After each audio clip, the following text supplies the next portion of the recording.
Capcom of Japan has shown off the first live gameplay of Mega Man X Legacy Collection through their Capcom TV livestream. Within the stream, we got a 10-minute tour of the menus and galleries, and more importantly, 2 minutes in a new X Challenge mode in action. So it's time to take a closer look and see what we can learn. Once again, I encourage you to check out my previous videos on Mega Man X Legacy Collection and X Challenge, as I'll be referring back to them extensively. I also won't be repeating anything I already talked about in the previous videos, so definitely go watch them. I'll leave a link to those videos in the description. Let's begin with the X Challenge, since I know that's what we're all here for. All we got to see in this showcase is the stage featuring X vs Chill Penguin and Frost Walrus, which you'll remember from the trailer. Except this time we get to see the battle actually play out. The stage begins with a flashy boss intro sequence with the X Challenge logo in the middle, and the two Mavericks you'll be facing on either side.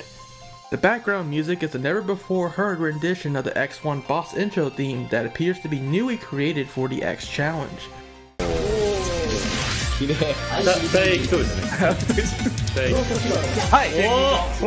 We also have a brand new warning screen and sound effect of which you heard in the trailer. In addition, interestingly, this warning scene plays out a bit differently from the trailer. In the trailer, the warning didn't play for nearly as long, and you could clearly see the field when Frost Walrus walked on screen. In the final game, however, lines of code filled the screen until both the bosses had made their appearance. Perhaps the trailer showed a beta version of this warning screen, or it was just rigged for dramatic effect. Moving on, Maverick Hunter X enters the fight already equipped with the blue and white ultimate armor that we have been seeing all this time. Fun fact, thanks to Black Ultimate X on Twitter for pointing this out to me, but the Ultimate Armor artwork in X's portrait here actually came from the art gallery in Marvel vs. Capcom Infinite, except it's been recolored for X Challenge for some reason. Yep, there is still no indication why he is blue and white here. But ShadowRock, clearly he has a special weapon equipped and that's why his color's different, I have heard many of you saying. Guys, oh how you disappoint me. That is not a special weapon. Firstly, there is no existing Mega Man X special weapon that shares that same color scheme. Secondly, X is sporting this color from the very moment he enters the battle. There is no weapon changing shenanigans going on here. And if you need even more proof, look at X's health bar over here. If there was truly an equipped special weapon, it should show a weapon gauge right next to X's health. There is enough space to fit one after all. Well, do you see one?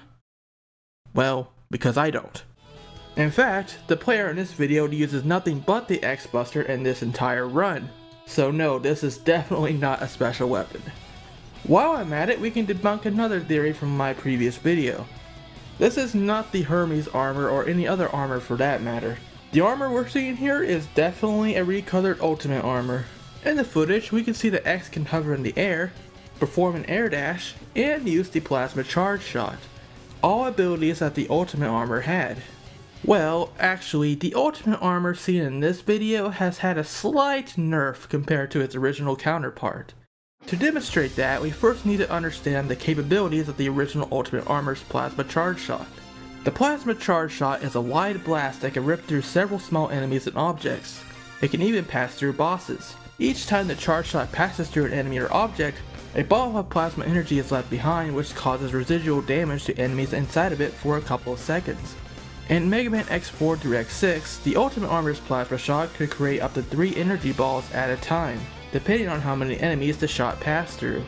In X Challenge mode, however, notice how only 1 energy ball is present at any given time, even when the player hits both Mavericks at once. So in that respect, the Ultimate Armor functions the same as the 4th armor from X4 and X5, which also has the plasma charge shot but only created 1 energy ball. The player in this footage never used the Ultimate Armor's destructive Nova Strike either, so it remains to be seen if that ability will be usable this time. Something tells me they could possibly disable the Nova Strike though, if they really want this to be a challenge, since the Nova Strike was essentially a win button in the games it appeared in. Although, since they already nerfed the plasma charge shot, if they took away the Nova Strike too, you may as well swap out that sprite for the 4th armor. But that is just some speculation on my part. Now let's focus on the Mavericks themselves. Chill Penguin's ice attacks retain their 16-bit look, and don't worry guys, he still has his hook. They both retain their movesets and AI patterns from their original games. In other words, they behave just like they did on a one-on-one fight, making this mode really chaotic. The player needs to be constantly on the run with Frost Walrus chasing them down, and Chill Penguin using his Blizzard attack to push the player left or right. Due to this, the player won't be able to hang out on the wall for long either. They will need to make use of their air dashes to safely jump over the hulking Frost Walrus. The good news, however, is we have the Plasma Charge Shot in this matchup, which makes short work of the Mavericks' ice sculptures and spikes. There's no actual teamwork going on, but in this way, these Mavericks' abilities mesh well together well enough to put a twist on the standard Frost Walrus fight in this example, albeit in a very chaotic way. But hey, that's part of the fun of this mode. We can assume the rest of the pre-selected boss pairings in X Challenge will have been cherry-picked to work together in a similar fashion. Otherwise, there's not much more to talk about here besides the sound design, which is also a bit interesting. Keep in mind though that the footage we have has grown Japanese men screaming in the background for most of the video, so it is not easy to hear everything. I will do my best to describe what my ears can pick out though. The background music during the battle is another brand new remix of an X1 track, specifically this time the boss battle theme, as you would expect. いや、ロックマンやる人はやっぱ昔からスターやったもんな。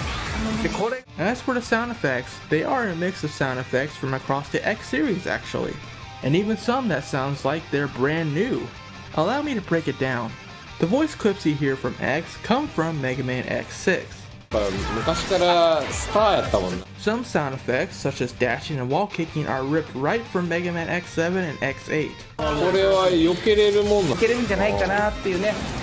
Another one I hear is the sound of the X-Buster shots bouncing off, which sounds similar to the dirty 2-bit games, though with a slightly higher pitched tone to it.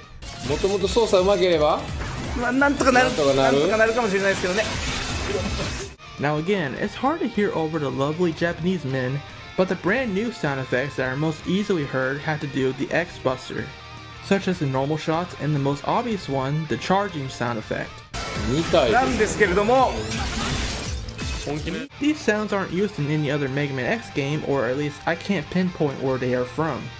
So overall, the sound effects used here sound like they're from later games in the X series or just updated overall.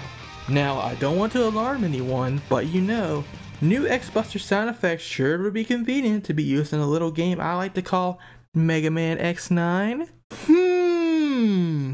Alright, that's enough of X Challenge for now. Let's bubble wrap things up with a few details worth mentioning from the X Legacy Collection menus. Upon entering the game, you're prompted to log in online, the PlayStation Network in this case on the PS4 version, which we're looking at here. This is basically to keep track of your X Challenge times for the leaderboards, like the leaderboards in the past Legacy Collections. Previously, I told you guys that there would be an easy mode included in the X Legacy Collections, which we can see in the form of the Rookie Hunter mode that appears as an option next to each title. Also, notice how it says Japanese edition on the top left here. It looks like you will be able to switch between the Japanese and the English editions of each game with a simple press of the square button on the PS4. Can't stand the dub voice acting in X4? Well, you're in luck. This is also good news for you guys wanting to import the Japanese physical editions of the collections. Furthermore, the menus are mostly in English, so navigating should take zero effort. Here's a legendary tidbit. The menu selection sound effect used here in the menus is strangely identical to the lock-on sound effect from Mega Man Legends 2. X2、X3、X4 までが入ってるのが、X2、X3、X4 までが入ってるのが、 Huh, odd. In the gallery menu, we have artwork from Mega Man X1 through X4, since this is only collection 1 we're looking at. In addition, there's a section for Rockman X Anniversary Collection itself, which likely contains that sweet key art used for the promotional material we've seen. Maybe that's another likely candidate to find some potential X9 hints as well, huh? Then we got the music player, the goods catalog, which has categories for action figures, capsule toys, other toys and goods, cards, apparel, and souvenirs, I'm assuming? Now here's something cool. As we move on to the promotional video theater, they show off a Rockman X PV that contains beta elements, such as the health bar has a P, the regular full charge shot is skinnier akin to Mega Man 4's charge shot and is red in color. I also noticed the buster charges up super fast in general in this trailer. The enemy explosions are different too. Lastly, I hear either a promotional or a beta version of Flame Mammoth's theme music here. 今までとは違うロックマンの世界。さあ、熱い思いで体感してくれ。うわ懐かしいな。これがスーパーファミコン用ソフトロックマン X だ。こんな雰囲気のね PV とか CM とか多かったですよね。多いReally excellent stuff. Wonder if there's more beta elements to be found in the other promotional videos. We'll just have to wait and see. But for now, I got to contain my inner X1 fanboy because we're here to analyze the collection as a whole. Such as, it looks like you won't be able to record the promotional videos on PS4 share mode, since a notification pops up telling you that this part is not shareable. We end the tour off with a little of the Day of Sigma, which is hard to tell if the anime OVA has been remastered due to the stream quality, however it does look nice enough considering. There's also a chapter selection you can bring up. Whew, that was a bit more to go through than I expected, but unfortunately the fun has come to an end for now. Thank you for watching this video. I also want to thank you guys so much for 18,000 subscribers. The support so far this year from you guys has been overwhelming, and it's my hope that the momentum will keep on rolling like an armored armadillo. We still got the actual release of all these collections and eventually Mega Man 11 to look forward to, so I'll do my best to keep up on my end too. Let's keep riding this wave onto 20k subs. For more on Mega Man X, Mega Man, and Mega S things, you're already in the right place, ShadowRockZX. Until next time, rock on.